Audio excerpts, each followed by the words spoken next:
Barcelone, c'est la ville dans laquelle j'ai vécu davantage.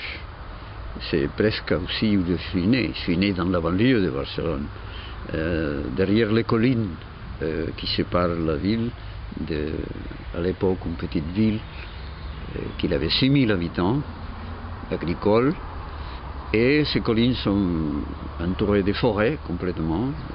C'est un parc naturel très vierge, il y a des sangliers, il y a beaucoup d'animaux très bien soignés.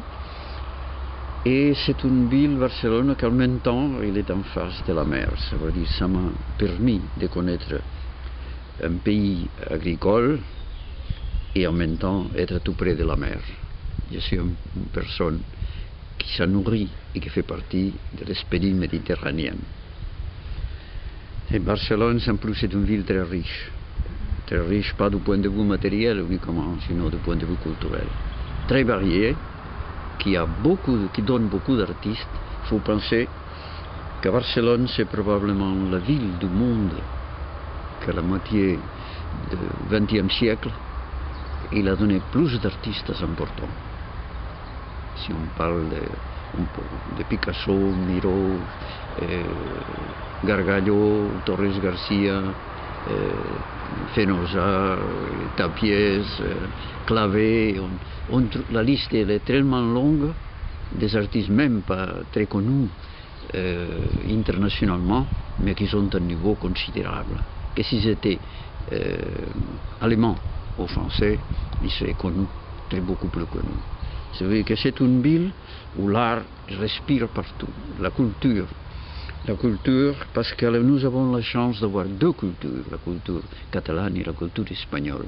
Ça donne une richesse que beaucoup de personnes qui ne l'ont pas ne se rendent pas compte de la richesse que ça représente d'avoir deux langues en même temps.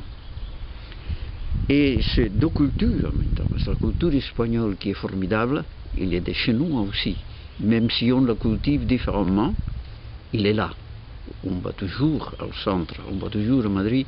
Ils sont deux esprits, la méditerranéenne et la Mesette, ça veut dire la Castille, qui sont très différentes et en même temps ça nourrit les deux.